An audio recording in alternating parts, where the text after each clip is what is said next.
1.3 Blizzard, are you kidding?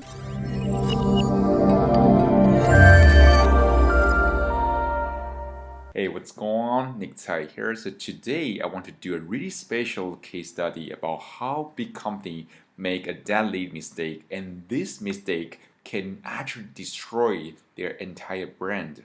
So what happens is that the game company Blizzard, they try to remake the game on Warcraft 3rd. So that game is a really classic and epic game. I was a fan of the game as well. I like the game so much.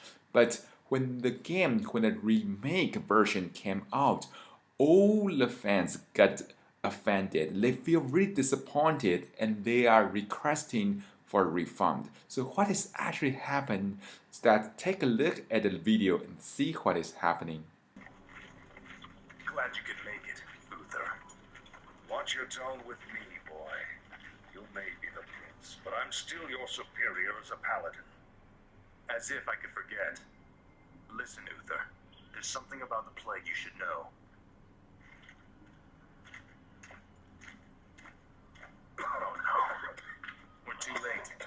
These people have all been infected. They may look fine now, but it's just a matter of time before they turn into the undead.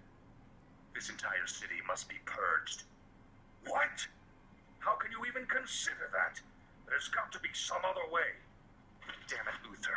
As your future king, I order you to purge this city. You are not my king yet, boy. Nor would I obey that command even if you were. Then I must consider this an act of treason. Treason? Have you lost your mind, Arthas? Have I? Lord Uther, by my right of succession and the sovereignty of my crown, I hereby relieve you of your command and suspend your paladins from service. You can't just... It's done. Those of you who have the will to save this land, follow me. The rest of you, get out of my sight. So right now you get the idea.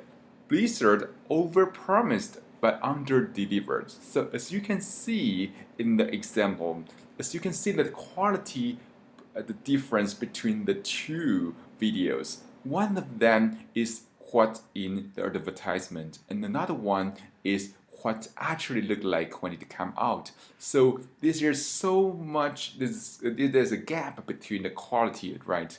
And that's why their fans feel offended, they feel really disappointed. So the lesson from this that is that never overpromise and never underdeliver. If you promise something, if you make your followers feel excited, they want to buy from you, don't disappoint them, because the retention is more important than conversion. We marketers, we want to focus on conversion sometimes, but we want to always know that your retention rate is more important than your conversion rate, because if you only focus on conversion, not retention, you only want to make money from your audience one time. But the best way for you to maximize your lifetime value is you want to make your product so great that they feel like they owe you something after buying this thing, because you deliver so much, they think they should pay you more for the product. And that's how you can build a long-term relationship with your audience and with your customers. So I hope you enjoyed the tip for today. If you want to learn more about how to increase your conversion rate and your traffic, please check the link below this video, and I will see you soon in the next video.